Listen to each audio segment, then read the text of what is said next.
C'est dimanche, donc le dimanche, on ne parle pas de l'actualité, il n'y en a pas. J'ai écrit 2 textes aujourd'hui sur l'actualité, donc ça va, j'ai ma dose. Alors, je voulais vous parler de quête de liberté. Alors, c'était fin juin 2016, donc quelques mois avant le grand départ. Donc ça faisait quelques temps, déjà quelques années que je vivais à Paris. Je vivais en colocation avec une jeune femme géniale, super. On avait réussi un petit truc vraiment chouette, un joli appart. On était dans notre groupe d'amis quasiment, je dis bien quasiment les seuls à régulièrement inviter du monde, faire des fêtes, faire des dîners parfois en petit comité, parfois en plus gros comité. En tout cas, voilà, on était dans un environnement amical où les gens ne prenaient quasiment jamais d'initiative. Comme inviter des gens qu'ils apprécient à dîner. De temps en temps, il y avait des apéros, mais les apéros, c'est des gens qui apportent des bouteilles, et puis il y a des cacahuètes, et puis basta. Mais le gros, en fait, de ce troupeau, je parle de 200 personnes quand même, était très suiveur. Et alors, donc, il y avait fin juin, c'était un double anniversaire que j'avais organisé, le mien, et celui de mon dernier ami du moment, qui était un tout jeune homme. Je ne parlerai pas de ça. On s'emmerdait à l'époque très, très fortement entre lui et moi. L'histoire était en train de mourir. Essayer de la faire survivre, c'est ce qui... Voilà, il y a des sentiments réels mais que ça marche pas. Bon bref. Et donc c'était mon anniversaire. J'avais invité 80 personnes à peu près. C'était la 3e fois que je faisais un pique-nique. Pique-nique, c'est pas difficile à organiser à Paris. Pourtant, j'étais quasiment le seul à le faire. C'était le 3e que je faisais en l'espace de 3-4 ans. Et chaque fois, ça avait été une super réussite. Tout le monde avait adoré. Et donc voilà, c'était le 3e et dernier. Et donc, il y avait mes amis, les amis de mon ex, et puis ma famille, et puis la maman de mon ex. Et tout ça à compter de 20h au parc des Buttes-Chaumont au bord du lac. Donc très joli cadre, tout le monde était arrivé avec de la bouffe, les gens passaient des bons moments. Et alors c'est très drôle, c'est une histoire de... Alors c'était peut-être un peu lié, certes au fait que la relation d'amour était en train de mourir, mais aussi et surtout au fait que je sentais déjà depuis un certain temps, j'étais quasiment arrivé, au bout en fait d'une courte et hyper efficace hypnothérapie qui m'a vraiment permis de faire un nettoyage monstre vers nettoyer tout le passé. C'est absolument nécessaire si on veut rebondir et partir des années.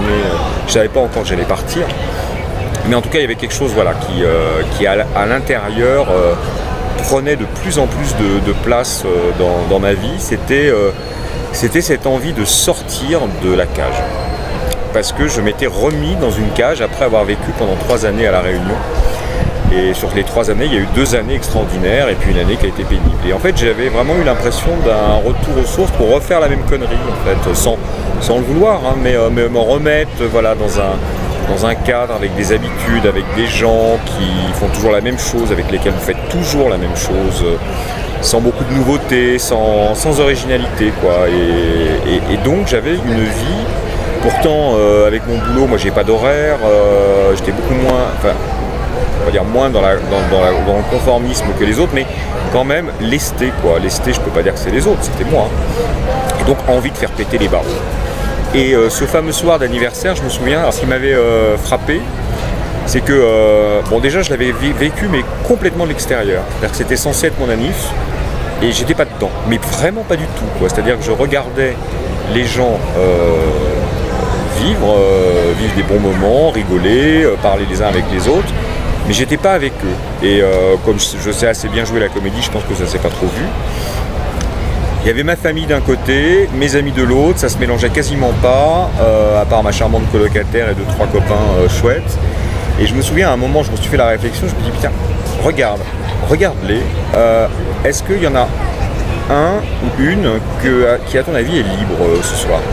Et j'en ai repéré qu'un, un seul, un artiste comme par hasard, très doué comme par hasard, Et lui, je me suis dit, ok, lui, c'est un mec libre. Lui, pas de problème. Mais les autres, non.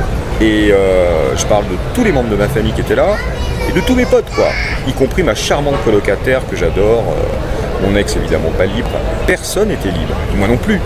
Mais la différence c'est que moi, j'avais une véritable envie de m'affranchir de tout ça, parce que cette vie ne me satisfaisait pas du tout. Et à un moment, sans réfléchir, je me suis complètement détaché en fait du groupe et j'ai pris un chemin qui montait en direction d'un pont qui surplombait l'anniversaire. Et je me suis vu donc marcher sur ce pont à mon propre anniversaire et rester une bonne dizaine de minutes. Ce qui veut dire que je me suis absenté une bonne demi-heure en fait en tout, le temps de monter, de tout ça. Et je me suis mis à faire des photos donc du dessus de tous les gens que j'avais confiés à mon anniversaire. Et j'ai publié les 2 photos sur Facebook et dans mon esprit c'était un signal que j'envoyais à tout le monde en leur disant, voyez, je suis là mais bientôt je serai plus là. Et je sais que je l'ai fait de manière très consciente, hein, en pensant, je me souviens à l'époque, je me dis bon, cette histoire d'amour, elle est bientôt morte, c'est de s'accrocher aux branches mais ça va mourir de toute manière. J'avais fait de toute façon une proposition de rupture à l'intéressé 2 semaines avant qu'il avait refusé en larmes. Comme il était très jeune, je l'avais reprise. Mais au-delà de cette histoire d'amour, c'était ce type de vie dont je ne voulais absolument plus. Je ne voulais plus de ces habitudes. Je ne voulais plus voir tout le temps les mêmes personnes. Je ne voulais plus être enfermé dans les 4 murs d'un appartement. Je ne voulais plus du tout d'horaire, plus du tout. Je ne voulais plus être avec des gens pour qui le nec plus ultra, c'était constamment soit d'aller passer ces vendredis soirs et ces dimanches soirs dans le même bar, soit de se faire des séances de ciné à 2-3, toujours les mêmes, soit d'attendre avec impatience la soirée bidule chouette, où en gros il s'agit d'avaler des pilules pour planer et en clair fuir la réalité. J'avais plus du tout l'âge pour ça, ça me faisait chier. Je ne voulais pas vivre comme un Peter Pan et comme eux, parce que j'étais pas comme ça. J'avais envie évidemment de reprendre l'écriture et ça avait déjà redémarré à l'époque. Et surtout, je voulais retrouver la liberté que j'avais eue sur l'île de la Réunion, mais en plus, parce que comme j'étais sorti fin d'année précédente d'une dépression très longue de 1 an et demi et que je sentais que les bénéfices en fait de cette dépression étaient en train enfin de sortir, c'est-à-dire que j'étais pas resté dans un trou pour rien pendant 1 an et demi, j'en avais vraiment tiré quelque chose quoi. Et ce quelque chose était vraiment en train de germer, et tout a... C'est en fait quand je suis vraiment parti de Paris pour remettre la dernière fois le pied sur le sol d'Athènes, c'est à partir de là où tout est voilà. Là ça a été acté en fait. C'est-à-dire que dès que je suis arrivé à Athènes, j'ai eu l'intuition que mon retour à Paris serait pas pour longtemps. Et l'idée du voyage est venue aux alentours du 10 septembre, je crois, c'est-à-dire 1 mois après mon arrivée en Grèce. Et je me souviens, parce que, vous savez, quand je parle de gens que j'aime, hein, par exemple les membres les plus proches de ma famille, en fait, vous savez, quand vous voulez être libre, il faut apprendre complètement à se détacher en fait des gens que vous aimez. Parce que vous, si vous avez envie de vous envoler, mais que eux, ils ont envie de rester à terre, d'abord, ils ont le droit. Chacun son rythme, chacun sa vie. Et puis, comment dire, sur les choses essentielles, moi j'ai toujours considéré qu'il ne fallait pas demander l'avis aux gens. Il fallait vous leur dites ce que vous faites, mais vous ne faites pas un tour de piste, vous ne demandez pas ce qu'ils vont penser. Non, vous faites ce que vous avez à faire pour vous, indépendamment de l'opinion des autres, des habitudes. On ne s'appartient pas les uns aux autres, on est libre, et notamment et surtout vis-à-vis des gens qu'on aime. Et en fait, je me souviens, c'est pour ça que cet homme-là, cet ami qui était, je dis, le soir c'était le seul que je trouvais libre, parce que je trouvais que dans ce que je connaissais de tout un chacun, c'était le seul qui, par rapport aux gens qu'il aimait, avait une vraie distance. Ce qui l'empêchait pas d'être affectueux, adorable. Je me souviens, il avait été mignon comme tout ce soir-là avec moi. Il avait senti que ça allait pas très bien, quoi. Et il était vraiment chouette, quoi. Vraiment. Mais au-delà, c'est quelqu'un de libre. Et la liberté par rapport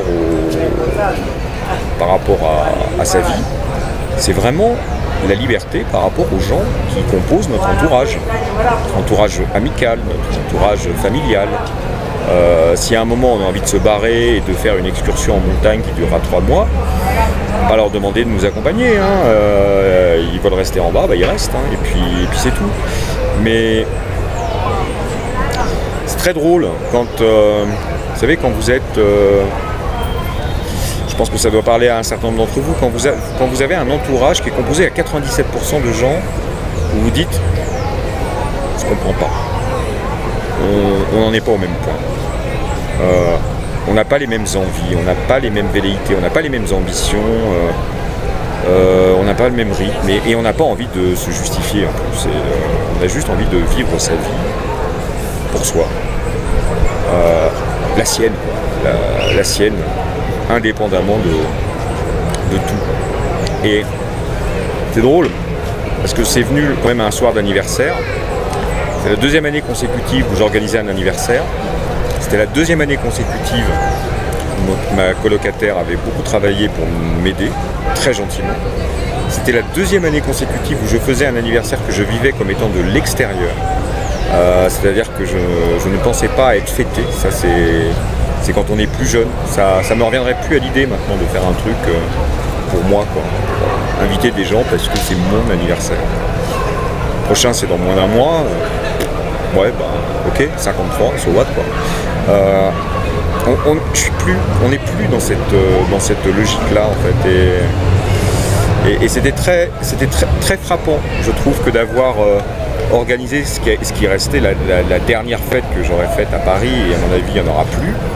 En tout cas, pas sous cette forme, ça c'est clair. C'est de se dire... je m'étais vraiment dit ça, en fait, quand j'avais pris les photos d'en haut.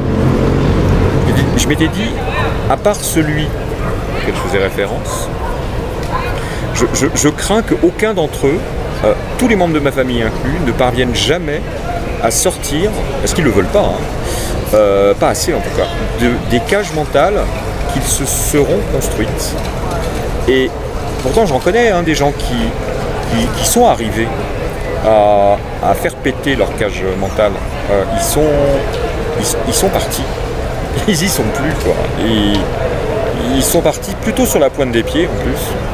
Ils ont fait ce qu'ils avaient à faire. Évidemment, loin des yeux, loin du cœur, tous les potes, parce que voilà, si vous n'êtes pas dans les 5 km, déjà un Parisien, pour lui faire traverser le périph', bonjour, alors vous imaginez bien, pour un copain qui est en province, moi je me souviens, j'en avais un qui était sur la côte d'Azur, quasiment personne, tout le monde lui écrivait des trucs sur les réseaux sociaux, mais quasiment personne n'allait bouger ses fesses pour aller le visiter. On était 3-4 à l'avoir fait, c'est tout, quoi. Alors qu'il suffit de prendre un train, en 3 heures on y est. Mais les gens ne pensent pas à ça, en fait. Et c'est ça, les grandes villes. C'est devenu ça. C'était pas comme ça avant. C'est que les gens sont enfermés dans leur petit cercle concentrique. Ont l'impression que c'est le centre du monde. En même temps, vivent dans une relative, voire grande insatisfaction. Mais en même temps, ils font rien. Ou pas grand-chose pour changer la donne. Je vois le sujet des vacances. Où est-ce que mes copains partaient en vacances? Qu'est-ce qu'ils faisaient pour les vacances?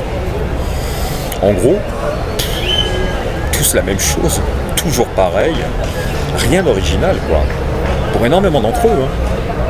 On va chez les parents, on va à Ibiza, on va à un truc où il y a des soirées, il y a du monde.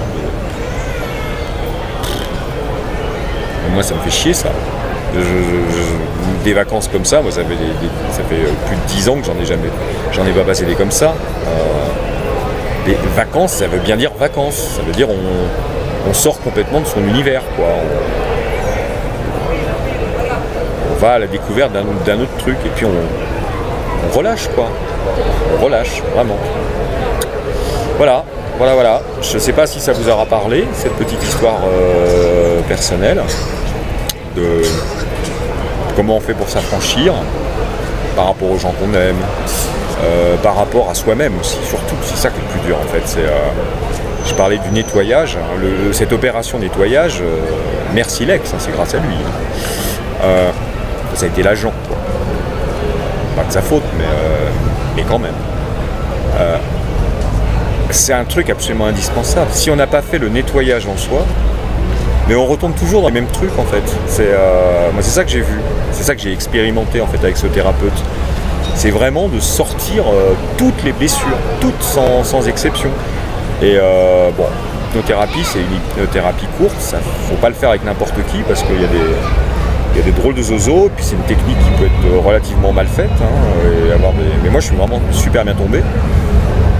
Et quand le symbole, en l'occurrence animal, de la souffrance du passé est sorti du bide, littéralement, hein, parce que c'est comme ça que ça se vit, il a fallu quelques semaines pour terminer le travail et que les choses reprennent. Mais c'était vraiment, 2 mois après, la renaissance totale. Comme quoi tout est possible. Bien, écoutez, si ça vous arrive, croyez-y, soyez patient. Moi ça m'a demandé du temps, hein, donc vous n'allez pas le faire en 2 semaines, quoi. Mais il faut y croire. Faut pas demander l'avis des gens autour, pas attendre leur assentiment, faut pas être dépendant de ce qu'ils vont vous dire. Parce qu'ils trouveront toujours de bonnes raisons pour, parce qu'ils ne bougent pas, donc il faut bien qu'ils cautionnent le fait de ne pas bouger. Donc certains comprendront et d'autres essaieront de tirer dans l'autre sens. Donc essayons de passer outre, quoi. Ce qui n'est pas compris aujourd'hui le sera 2, 3, 5 ans après. A bientôt.